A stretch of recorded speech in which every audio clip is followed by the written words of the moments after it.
সেখানে আমি 7 বছর ধরে কোথায় থাকি সেই তথ্য তাদের কাছে নেই। তো যাই হোক, তাদেরও চাকরি করতে হবে, তারা একটা নোটিশ দিয়েছে, নোটিশটা রিসিভ করেছি এবং পরবর্তীকালে আমি নোটিশ পড়িনি এখন, যেহেতু অনেকক্ষণ ধরে অপেক্ষা করেছি, রিসিভ করে ছেড়ে দিয়েছি এবং তার যা উপযুক্ত ব্যবস্থা আমি আমার আইনজীবীর সাথে কথা বলবো এবং আমাকে যদি কোথাও কোনো সহযোগিতায় দরকার পড়ে তাকে আমি আপনাদের হাইকোর্টে আপনি আগে রক্ষা কবচ নিয়েছেন, এটার জন্য কি আপনি আবার হাইকোর্টে মুভ করবেন যদি দরকার হয়? আমি নোটিশটা পড়িনি এখন, আমি পড়ি, আমি খালি রিসিভ, আপনারা দেখবেন আমি রিসিভ করে আপনাদের সাথে কথা বলতে এসেছি। আইনি সহায়তা নেবেন? নিশ্চিতভাবে আমার আইনি সহায়তা নেওয়ার অধিকার আছে এবং আমি আমার আইনজীবীর সাথে কথা বলবো, তারা যে পরামর্শ দেবে। এবং আমার তো লোকানোর কিছু নেই, আমি বিগত দিনেও যখন আমাকে ইডি, সিবিআই এমনকি দিল্লিতেও ডেকেছে আমি সবসময় তদন্তে সহযোগিতা করেছি, কোঅপারেট করেছি। এখানেও আমাকে যখন ডেকেছে নবজোয়ারের সময় আমার পদযাত্রা আটকে, কর্মসূচি আটকে, একবার সিবিআই ডেকে পাঠিয়েছে, একবার ইডি ডেকে পাঠিয়েছে, আমি গেছি। আমি সব মিলিয়ে কিছু না হলেও প্রায় 10 থেকে 12 বার দিল্লি কলকাতা মিলিয়ে এদের কাছে অ্যাপিয়ার করেছি। আমি তো কোথাও পালিয়ে যাইনি। আজকেই আপনার ঘোষণা বিভিন্ন জায়গায় আপনি যাওয়ার কথা, সেখানে আজকেই এই সিআইডি কি বলবে? না, সে তো রাজনৈতিক এগুলো নিজেদের স্বার্থ রয়েছে, সে কারণে অপব্যবহার, ক্ষমতার অপব্যবহার যদি কেউ করে ক্ষমতায় বেশি দিন তারা টেকে নেই। আপনি কি কর্মসূচিতে যাবেন? আমি নিশ্চিতভাবে আমার পূর্ব ঘোষিত কর্মসূচি রয়েছে। আমি বেলেঘাটাতেও গেছিলাম সকালে, আমার বিকেলে সোনারপুরে যাওয়ার কথা রয়েছে। যদিও ওখানে ওরা একটা অশান্তি তৈরি করার চেষ্টা করছে এবং যারা এলাকায় যারা ভিকটিম ফ্যামিলি তাদেরকেও বিভিন্নভাবে শাসানো হয়েছে। আমি বেলেঘাটাও বিশ্বজিৎ পটনায়কের পরিবারের সাথে দেখা করলাম, ওদেরকেও যেভাবে ভয় দেখানো হচ্ছে। ওদের বাড়িতে গিয়ে আমি যখন বেলেঘাটার পার্টি অফিসে ওদের সাথে মিট করি, ওই সময়টাতে ওদের বাড়িতে গিয়ে বিজেপির কিছু লোকেরা ধমকাচ্ছে, চমকাচ্ছে এবং পুলিশ নীরব দর্শক, তাদেরও চাকরি বাঁচাতে হবে, সুতরাং কিছু করার নেই। কিন্তু আমরা এই লড়াইয়ের ময়দান থেকে সরবো না। এসব করে আমাকে আগেও দমাতে পারেনি, আমি আগামী দিনেও মাথা নত করার ছেলে না। আপনারা কেএমসি নিয়ে আমাকে প্রশ্ন করেছেন যে কেএমসি আমাকে নোটিশ দিয়েছে। কেএমসি যে নোটিশ দিয়েছে তার রিপ্লাই আমি ইতিমধ্যেই দিয়েছি এবং গতকাল আমরা হাইকোর্টে মুভ করেছি, কোর্টে কেসও ফাইল করা হয়েছে। যদি কেউ ভাবে যে ডেকে ভয় দেখিয়ে চমকে জোর জবরদস্তি ফেক কেসে ইমপ্লিকেট করে জেলে ঢুকিয়ে আমাদের মাথা নত করবে, আমরা ওই ধাতুতে তৈরি নই। সবাই অমিত শাহর পদলেহন করে বিজেপিতে যোগদান করে নিজেদের রাজনৈতিক স্বার্থ চরিতার্থ করতে বিজেপিতে যায় না। যাদের মাথার উপর 2, 3, 4টে করে সিবিআই ইডি কেস ঝুলছে, যাদের মাথায় 2, 3, 4টে করে ইডি সিবিআই কেস ঝুলছে, তারা আজকে দুর্নীতি নিয়ে যারা তৃণমূলকে চোর বলে। বাংলায় স্বাধীনতার পর প্রফুল্ল সেন, প্রফুল্ল ঘোষ, অজয় মুখোপাধ্যায়, সিদ্ধার্থ শঙ্কর রায়, পরবর্তীকালে সিপিএম জমানায় জ্যোতি বসু, বুদ্ধ ভট্টাচার্য, পরিবর্তনের পালাবদলের পর মমতা ব্যানার্জি সহ কোনো মুখ্যমন্ত্রীকে দোকান কাটার মতো টিভির ক্যামেরার সামনে হাত বার করে টাকা নিতে দেখা যায়নি। এখন বাংলার যিনি মুখ্যমন্ত্রী, তাকে টিভির পর্দায় নির্লজ্জের মতো দোকান কাটার মতো হাত বাড়িয়ে টাকা নিতে, ঘুষ নিতে দেখা গেছে। এটা আমাদের চোর বলে।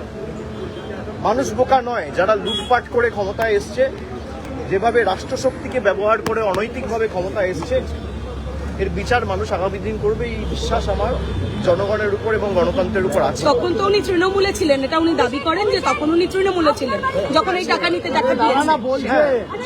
তৃণমূল কি নিতে বলেছে? তারা যখন ছিলেন তখন এই কথাটা বললেন না কেন? তৃণমূল কি তাকে টাকা নিতে বলেছে? তখন তিনি পার্টি অফিসে বসে নিতেন, তা তো নেননি। যখন তাকে ইডি সিবিআই ডেকেছিল 2018-19 যখন নারদ কাণ্ডের তদন্ত চলছিল, তখন তো তিনি বলেননি। আজকে বিজেপিতে গিয়ে বলছেন, বলছেন তো sir CID officials came in your house sir, क्या बात हुआ सर उनसे? सर हिंदी में उनको एक नोटिस देना था, वो नोटिस मुझे खुद रिसीव करना था, इसलिए वेट कर रहे थे। वो दूसरा जगह गलती से चले गए थे, उनको पता नहीं है मैं कहाँ रहता हूँ। तो मैंने आप लोगों के द्वारा ये बोला कि किसी को अगर नोटिस देना है तो मैं यहाँ हूँ, वो आ जाए और नोटिस दे दे। सर क्या कहेंगे जो নোটিস করিনি, আপনাদের সামনে পুরোটাই ক্যামেরায় রেকর্ডেড। আমি নোটিশটা নিয়েছি, একটা রিসিভিং কপি সই করে ওদের দিয়েছি একটা কপি আমার কাছে রাখা রয়েছে, আমি না বলে আপনাদের সাথে কথা বলছি। আমি পড়িনি, আমাকে যদি ডাকা থাকে আমি আমার যে লয়ার রয়েছে বা আমার যে আইনজীবী রয়েছে তার সাথে কথা বলে আগামী পদক্ষেপ ঠিক করব। আমি বিগত দিনেও আমাকে যখন ইডিসিবিআই ডেকেছিল আমি তো কোথাও পালিয়ে যাই, আমি তো ঘাট বাঁচাতে অন্য রাজনৈতিক দলের সাথে যাইনি। দিল্লির কাছে মাথা নত করার আগে আমাদের মৃত্যু ভালো। আমার বিরুদ্ধে এফআইআর হয়েছে কেন? আমি অমিত শাহর বিরুদ্ধে কথা বলেছি। অমিত শাহ যখন বলছে যে উল্টাপাটকে লটকা দেগা, তখন থানা এফআইআর নেয় না। যখন গর্ত করে ফুটে দেবো তখন কোনো ব্যবস্থা নেওয়া যাবে না, তখন সব চুপ। যখন বিজেপির বিধায়করা বলে চামড়া গুটিয়ে দেবো, অমুক করে দেবো, তাই করে দেবো, রোগড়ে দেবো, অমুক করবো, তাই করবো, তখন কোনো ব্যবস্থা হয় না। আপনি থানায় যান, এফআইআর নেবেন না।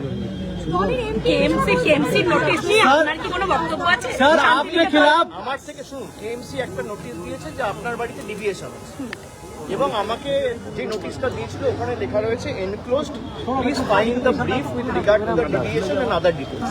কিন্তু কোন রকম কোনো ব্রিফ বা কোনো ডিটেলস আমাকে জমা দেওয়া হয়। আনন্দবাজার একটু নামাবো, পুরো ক্যামেরা ঘিরে গেল। যখন তারা নোটিশটা সার্ভ করতে এসেছিল আমার কাছে পুরো সিসিটিভি ফুটেজ রয়েছে যে তারা কোনো ডিভিয়েশন বা ব্রিফ ছাড়া খালি নোটিশটা লাগিয়ে চলে গেছে।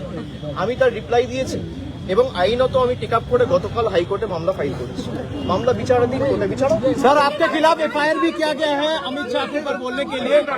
जो करना है करे, जो करना है करे। अगर बीजेपी को लगता है भाई, पहले आप ये पहले समझ लो कि पहले ईडीसीबीआई थे, अब बंगाल पुलिस और कोलकाता पुलिस आ गया, साथ में केएमसी आ गया। अरे दादा ना, पहले 2-3 इन्वेस्टिगेटिंग एजेंसीज थे, अभी 5 है। उनको लगता है कि भाई 5-6 एजेंसीज को लगाऊंगा और इसको कैसे भी भाई गुमराह करके सर झुकवाऊंगा। मैं वैसा आदमी नहीं हूँ। आप गला भी काट देंगे, आप कुछ भी कर दो, आपको 10 बार सोचना पड़ेगा, आपको 7 बार जन्म लेना पड़ेगा मुझे झुकाने के लिए। हम लोग तो गद्दार नहीं है। আরে ক্ষমতা থাকলে গ্রেফতার করে নিয়ে যান, আপনি কি ভাবেন আমাকে? सर सर আমি আইনত লড়বো, আপনি ফলস কেসে ইমপ্লিকেট করে আমাকে গ্রেফতার করুন, আপনি গ্রেফতার করে নিয়ে যান। সিআইডি আপনার, ইডি আপনার, সিবিআই আপনার, কলকাতা পুলিশ আপনার, ওয়েস্ট বেঙ্গল পুলিশ আপনার, তো নিয়ে যান। আমি তো পালিয়ে যাচ্ছি, আমি এখানে सर पोस्ट पोल वायलेंस में जो लोग पीड़ित हैं उनके साथ आज मुलाकात करने जाएंगे। सर क्या अवस्था में अभी है? मैं गया था सुबह, एक परिवार से मिला था, अभी फिर आधे घंटे 1 घंटे में निकलूंगा, दूसरा एक परिवार से मिलने जाऊंगा। सर ये होल्डिंग सेंटर्स के ऊपर क्या कहना है? होल्डिंग सेंटर्स जो सेटअप किया गया है सर, होल्डिंग सेंटर्स के ऊपर, सर होल्डिंग सेंटर्स के ऊपर क्या कहना है? আপনার কানে কানে বলেছে, আপনার কানে কানে বলেছে দল সমষ্টিগত পরিবার, দলে আলোচনা করার সুযোগ রয়েছে। सर আলোচনা করছে, দলের ভিতর অনেকে সমালোচনা করছে, আমি পুরোটাকেই স্বাগত জানাই। सर होल्डिंग सेंटर के ऊपर क्या कहना है सर? उसमें देखा कोई रूल फॉलो नहीं करके किया गया।